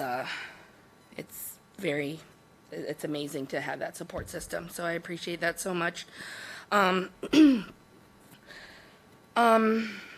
My brother Beef, my sister Kristen, thanks for not complaining that much that every vacation circled around a BMX race. Yeah, we did our thing, so I appreciate that. My Grammy is here, my cousins, I appreciate that so much, and my husband. I got married. And he puts up with me, so it's awesome to have everyone here tonight. I appreciate that. No one should take for granted the family and the support system that you guys have to start this out, because it's unmatchable. Doing this whole process of being inducted has been amazing, because I got to reminisce with everyone about all the years past and all the cool shit we got to do. You're welcome, Bestwick. I realized that my parents took me to, like one other guy said tonight, about 8 tracks a week for those district number 1 points, which I don't think was mentioned in my package.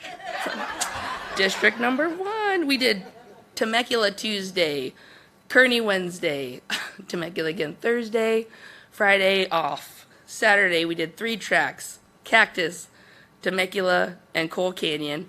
Sunday, Kearney, and Sunday night, Orange Y. I don't understand why, but thank you. So that was fantastic. Hold on. I write notes. I've been so fortunate throughout the years to have some amazing sponsors. My first sponsor was Caston Bikes. Gene Roden, team manager. He's not here tonight, but and Jess Guyman at Boss, D&M Racing, Powerlight even for a few with Big E, and then Auburn, GT, Robinson, and GT, and my firm time was the most probably influential and formidable years of my racing career, and I was so amazingly fortunate to be a part of that. The firm, yeah. All the guys, you guys know we were the lucky bastards to be part of that. The heyday of, in my opinion, of the industry, the rad sponsors and free rental cars that we messed up, didn't return in perfect condition. That's for sure. Hotel rooms and getting in fights with the teammates and dinner time after the races and just traveling the world, riding our bikes through the cities internationally. And it was just an amazing thing to be a part of, and I can't thank you guys enough, all my sponsors, TC especially. You're my travel dad. I appreciate it. Sorry, you know why, a couple times, whatever. Okay, it happens. But I appreciate the opportunities that I was given, and if I was an entitled little brat, then I do apologize for that as well. We know. Yeah. But,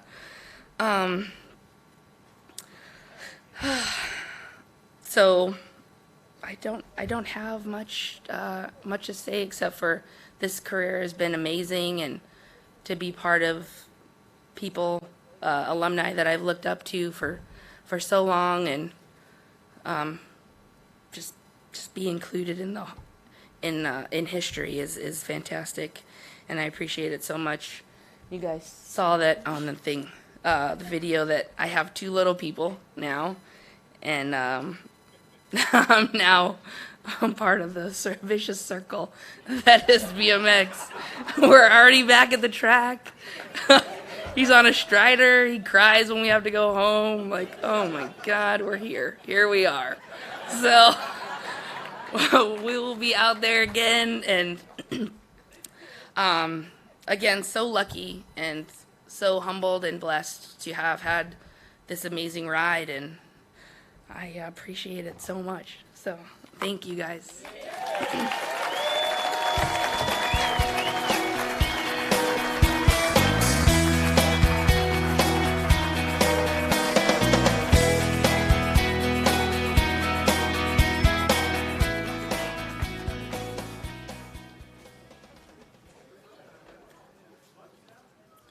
First time in Hall of Fame history, we are ahead of schedule. You guys are awesome. You know, when freestyle came around, it opened up some new doors. You know, when MTV came on, that opened up a few new doors for some crazy bands like, you know, Twisted Sister and Dee Snider, you know, that kind of thing. I also remember when a wild-haired dude named Hicks came around. He kind of did some things. He sort of changed the game. He visually changed the game, and it wouldn't take long for our next inductee to shake things up on the freestyle scene. And this is going to be exciting. So let's watch the video about Diz Hicks. All right.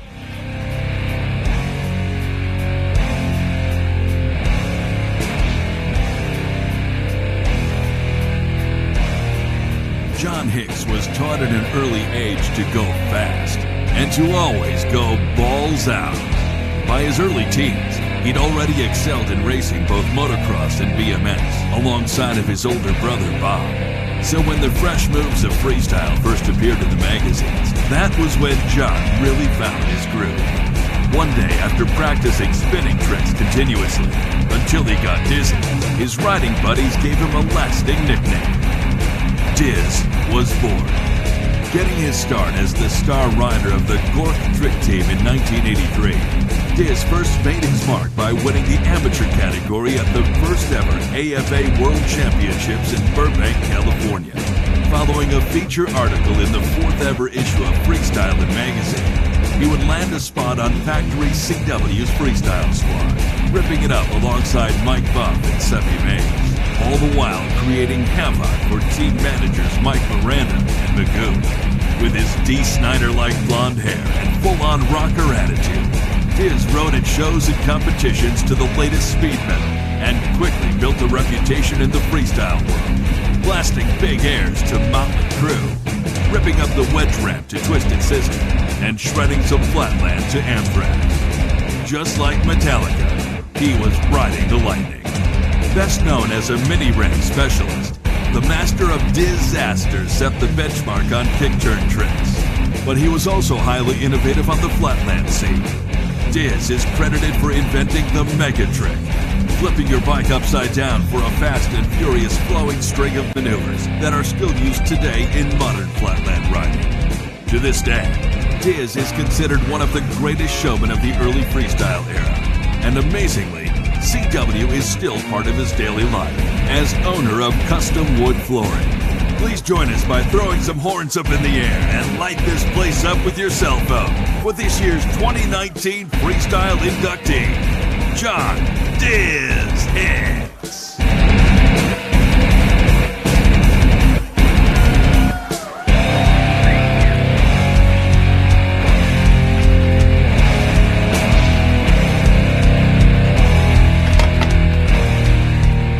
Hell yeah! First off, you know, back in the day, I decided, you know, that I was going to do what I really wanted to do, and that was to be a rock star. Either that, or I was going to do a BMX. So you take the two of those: BMX, heavy metal, and what do you get? What? Diz Hicks is what it is, exactly. Now, how am I going to top Jamie's speech? That's not going to happen. I don't even have a speech. I don't do speeches. I just tried to wing it. I'm going to wing it right now. So anyway, all the BMX racers like Jason, Jensen, and all the other guys out there, the BMX racers, you guys are all, I love all you guys. You guys are in my heart. That's how I started my career, was racing BMX. 74 is when I first started racing. And I raced BMX for 4 or 5 years. And then I was kind of bored with it, and I wanted to race motocross. And so my dad said, you know what, hey, that's too dangerous. You can't do that. And I was like, no, you know what? I want to do that. So anyway, I started racing motocross, and I was going to be a pro motocrosser. No doubt about it. I won a lot of races, won a Cal State Championship in '83, and I was moving on. Anyways, I had a lot of injuries. You know, motocross is dangerous. And while I was healing from them injuries, I decided, hey, you know what? I'm going to spend more time on the BMX bike. It was right there, easy to do. You know, going to the track every day wasn't easy. So I started riding the bike more and more. And then it came along, the 80s. I went to, let me get this straight. Anyway, a little nervous, but I ended up going and getting on the BMX bike more than I was doing the motocross. And we went to Vegas to watch my brother race BMX. It was in '82 in Vegas at the Tropicana. Anyway, Bob Harrow was there, and Bob Harrow was doing the short ramp and flatland tricks, and I was like, oh my God, I was blown away. I just had to do it. It was me all the way. I said, I'm not going to go back to motocross. I'm doing BMX. And that's how that all started. And then I went back home practicing, and I ended up, one day I was riding this concrete wall out in Sacramento. It's about a 14-foot wall, and I was doing these perfect flat tabletops. And this guy over across the street was watching this, and we're like, well, check that guy out. Anyway, that guy happened to be Gork. And Gork, wherever you're at, yeah, Gork. So Gork comes out, he's like, hey man, we need to start our own trick team. I was like, yeah, you know what, that'd be great. So we started the Gork trick team. I started doing all that and practiced a lot, doing shows. And then I went on to, I'm trying to remember, my brain's a little scattered here. But anyways, the Gork trick team came along. So that's how that all started. And we, all of a sudden, the BMX, we were reading the magazines just like everybody else. And they had this contest that Eddie Fiola and Bob Morales were putting on in '83, the World Championships. And Gork goes, oh, we got to go do that. So we went down there, and I remember my mom, who was a big supporter of me. Everybody knows mom, family. My mom was the reason why I was able to do what I was doing, too. So I want to give that shout out to my mother right off the get. She was the one that hauled around my ramps. She made it possible for me. And so I did that, won the World Championships, and I came back home, and I'm thinking, you know what? I got to come up with something unique, something different that nobody else is doing. And that's how I came up with the upside-down tricks, flipping the bike upside down, rolling around. Nobody else had done it. I knew that was going to be the key to, really moving on with my life and, doing something that nobody else did, whole different style. Anyways, so that went on, and then I got back into, hang on a second. Let me think about this for a minute. My brain scrabbled. You got to remember, I got to live like a rock star, okay? And what do rock stars do? They party, so I can't remember shit. Anyways, back to the Gork trick team. Yeah, that's where I was at, Gork trick team. I came back and I was like, you know what, I'm going to just mix my whole lifestyle. I grew up listening to Led Zeppelin, AC/DC, all the bands back in the 70s. I had the long blonde hair, just like Jason Jensen. He reminds me a lot of me when I was younger. Yeah, Jason. But I knew that I could take that style and mix it with my writing. And I would come up with something completely different that nobody else was doing. I just made it real. And that's what I did. Just wanted to live like a rock star, and I did live like a rock star. And I did it on a BMX bike. How many people get to do that? Huh? I got to live like a rock star and do it on a BMX bike.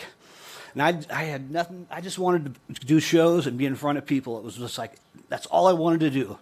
And I wanted kids to see me and just be so involved with the same thing I was. All the kids back then were listening to heavy metal. Heavy metal was big. It just came in. Do you know how many good albums came out in the 80s? All the great metal music started in the 80s. And guess where I was when it came out? On tour, right there for them to see me. And they could relate to me one-on-one. And it was like, oh, the best thing ever. I had crowds of people coming up to me after shows. I had families take me back to their house. And I'd hang out at their house. They'd drive me to the next show. The metal fans were just dedicated. Yeah. And, you know, it was awesome. I just can't even explain it. And the tight clothes, okay? I got a lot of friends that give me a lot of shit for wearing tight clothes.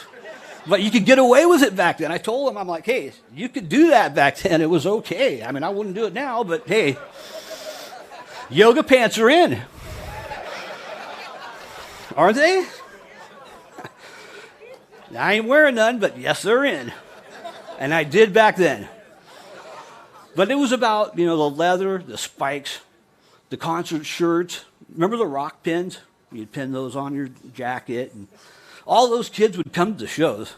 And they're like, man, we can relate to Diz, man. We're just like him. And that made me happy. And I influenced a lot of kids. You know, that was really what I wanted to do. Is I wanted them kids to leave that show and, you know, want to go get a bike and ride. And they could do what they wanted. Take your lifestyle and mix it with your riding. And you can do whatever you want and be whoever you want. You don't have to have this cookie cutter image of a regular BMX guy. I feel like I stepped outside that cookie cutter image and kind of opened things up. Back in the day, we wouldn't get in a magazine unless we had a helmet on and full long sleeve. You couldn't really do it like you can nowadays. Gosh, I can imagine right now. Can you imagine?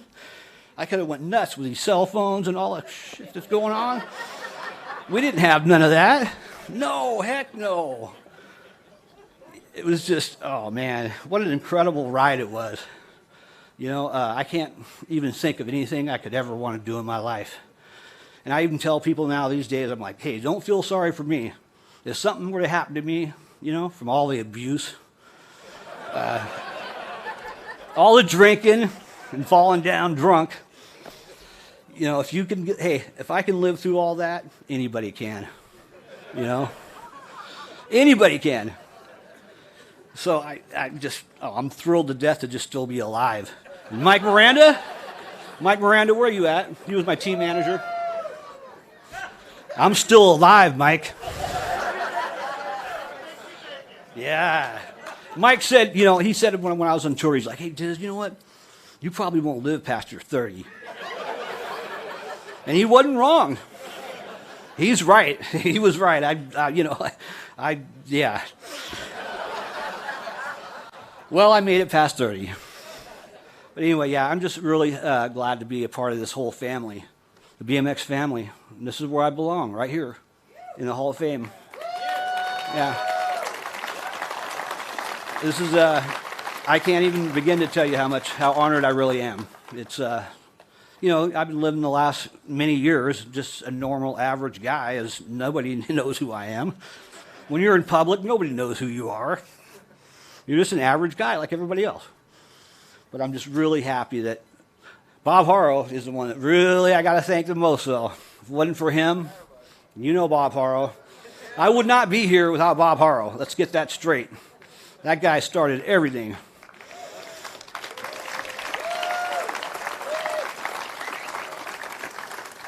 A couple other things, like my sponsors. I want to thank them all.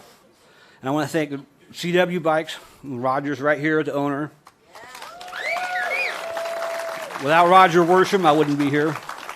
There's no way. He's the one that got me to sponsor, got me to go on tour. And Harold McGruther, I don't know if you guys know Magoo. Magoo's the one that actually came up to me and, you know, hooked me up with a sponsorship with CW. So I got to thank Magoo. That's definitely one thing. And I want to thank a couple other guys that were on tour with me that made it really possible for me and had a great time, and that's Mike Buff. Yeah, Mike Buff. I wish he would have been here tonight, but hey, whatever. Mike Buff, I was a big BMX Action Freestyle fan. And when Roger hired him and said, hey, you're going to go on tour with Mike Buff, I was just thrilled to death. And all the stories that you might have heard about me on tour with Mike Buff, they are true. And like Jamie said, I was talking to him earlier that I got a bunch of stuff I want to tell you, but I can't. This ain't the place for it. But I would love to stand up here and shoot my mouth off for a real long time. But that's not going to happen. But anyways, just like everybody else, I want to thank my family. If I had gotten married to Melissa and had my 2 boys, that'll straighten anybody up. If you get married and you have kids and you don't straighten up, you ain't never going to straighten up. So that, I want to thank them for. And Audrey, thank you for coming out. That's really means a lot to me. That's my son's girlfriend anyway. I'm glad that she decided to come out here and support me. I appreciate that, believe me. Anyways, I really don't have a lot more to say, but I just want to end it with, I'm really honored to be right here, and this is a great place to showcase my career. And I'm just honored to be in the family right here with the BMX family. I just want everybody to have a good time tonight and drink some beer. Thank you.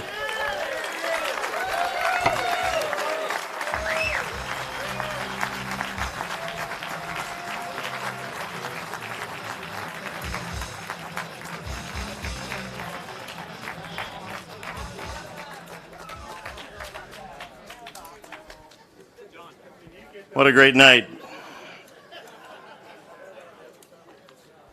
So I know that you think this is the USA BMX Hall of Fame, but you know, as I look around, it's also the Vans Hall of Fame, and the CW Hall of Fame, and the GT Hall of Fame, and the Mongoose Hall of Fame, and every other team, because we've all collaborated to bring special people to this point. But we've also done a great job where the average person can have a great experience just riding their bike in the driveway. And I celebrate each of you for that. We're going to make a few comments about some things coming up, and I'd like to bring B.A. Anderson, the CEO of USA BMX. We have some exciting things going on, and I don't know if you're on board or not, but if you're not, that's on you, but there's some great stuff happening.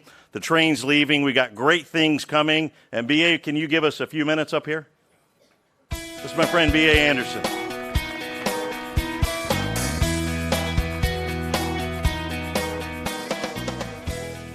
So with that said, we've been working on a home for the Hall of Fame for several years now. It's here. It is here. It is in Southern California at Chula Vista. But the city of Tulsa has been gracious enough to give us and you guys $23 million to build a Hall of Fame and museum for you guys. This is to eternalize our sport. Your names will be stamped in concrete. I mean, will be a lifelong facility you can bring your grandkids to. So with that, I just want to invite you to the groundbreaking November 15th in Tulsa, Oklahoma. But that's it. So there's 28,000 square feet of office, museum, and Hall of Fame. We have a 240,000 square foot arena attached to the building. So the USA BMX headquarters will be located there as well as our foundation. We'll have tons of educational programs happening at the museum. We're working with the Tulsa Public Schools as well. Basically, every elementary school in the city of Tulsa will be visiting the school every year for years. So look for Tulsa to become a hub for BMX and cycling in the future for sure. So, but that's all I have, guys. Thank you. We're looking forward to so November 15th, and we'll keep you posted. Thanks, guys. I'll give it back to Cash.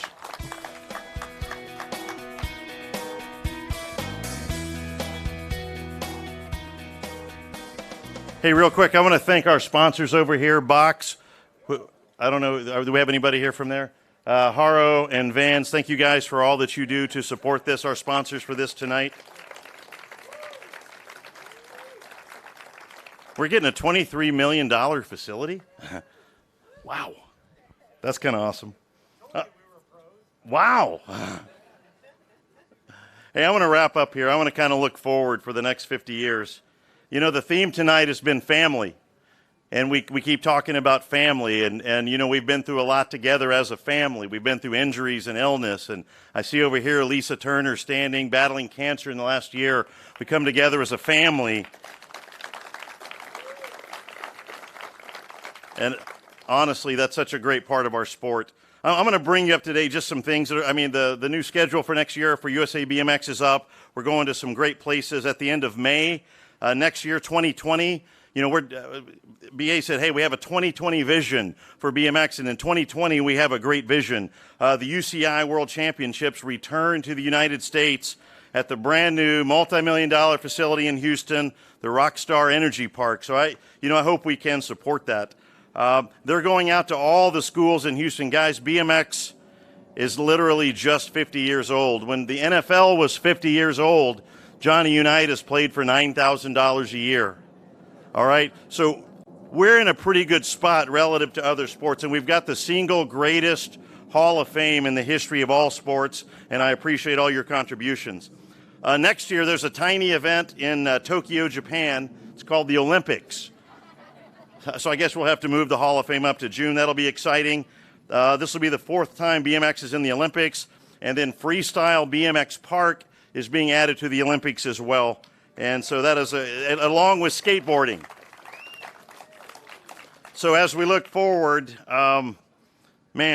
tonight we can kind of see how far BMX has come in the first 50 years. From that first race at Palms Park, or the video at Dana Point, where Bruce Brown filmed the legendary On Any Sunday Movie. Both freestyle and racing are being recognized worldwide. And our sport is being talked about now by millions, and it's time to make a difference. So I'm going to wrap up here and just share my thoughts, and then we can all go back to drinking because we're ahead of schedule. So I declare to you that what we call the brotherhood, the BMX brotherhood, is very strong. Your people are my people, and where you go, I will go, and we will walk through this life connected together on a cellular level. But that does not mean we will not be challenged. What it does mean is we'll rise up to whatever challenge lies before us. It doesn't mean that we're not going to lose people, our teammates, our friends, our relatives. That's part of our life. But we will absolutely make sure that those people are never forgotten. And we do that very simply by how we live, how we appreciate this life. Doesn't mean we have the right, though, to an equal outcome at our endeavor. Just because we have an opinion about it, when we line up on the starting line, we demand that the race be fair and that the best person win. And anything less than that devalues the word champion. So we have an unbreakable bond. They mentioned it early. BMX is in our DNA. You know, as we grow up and become more mature, Dix, you're definitely, Diz, I'm sorry I called you a bad name. You got me thinking about it. Dude, you are totally more mature now than you were back in the day. That is so cool. I got plenty. So it is time to remain steadfast. I'm excited about what's going on in BMX. I'm excited about Tulsa. I'm excited about Houston. I'm excited about the Olympics. I hope you are as well. And with anything, it's very easy to sit back and take shots from the easy chair. But I want to tell you that being upset about something, that's not an action. The only thing that is an action is taking action. And I love to see people take action. And if you want things to change, take action, like, you know, the action that Donnie Robinson is doing with his program and the STEM program and the program in Houston. People are taking action. It's very, very easy for people to be critical. And this is my favorite quote. My mom gave this to me when I was racing BMX and one of the few kids in my town doing it. And I was 16 riding my bike to school. And my mother wrote this to me before she died. She said, it is not, and this is from Theodore Roosevelt, and you've probably heard it, but think about it. It's not the critic who counts. It is not the man who points out how the strong man stumbles or where the doer of deeds could have done them better. The credit belongs to the man or woman who's actually in the arena, whose face is marred by dust and sweat and blood, who strives valiantly, who errs, who comes up short again and again, because there is no effort without error or shortcoming, but who does actually strive to do the deeds, who knows great enthusiasms, the great devotions, who spends himself in a worthy cause, who at the very best knows in the end the great triumph of high achievement, and who at the worst, if he fails, fails while doing so greatly and daring, so that his place shall never be with those cold and timid souls who neither know victory nor defeat. Tonight, we honor those who do great things. Tonight, we celebrate excellence. Tonight, we begin building a bridge to the future of competitive cycling. I'm deeply honored to be up here. I enjoy it, man. How cool is it that all of us get to be part of something like this? It's a great accomplishment for the 7 of you inducted, for all of the Hall of Fame people. What a great accomplishment. And I am equally honored to know every person that I had the chance. That's why I stand up front. I just want to meet everybody, because this is my family. This is a great family reunion. A lot of us gave up high school things. It's a great high school reunion, and I'm glad to be here. I'm honored to know you and stand with you. And whatever role you played in the sport, you have made a difference. And we're going to wrap this up tonight, and we're going to hang out a little bit. And I just pray that God will watch over you and keep you and bless every step for you and your family. And I'm honored to be here tonight to present to you the 2019 National BMX Hall of Fame Induction Class. Congratulations, everybody. Have a good evening.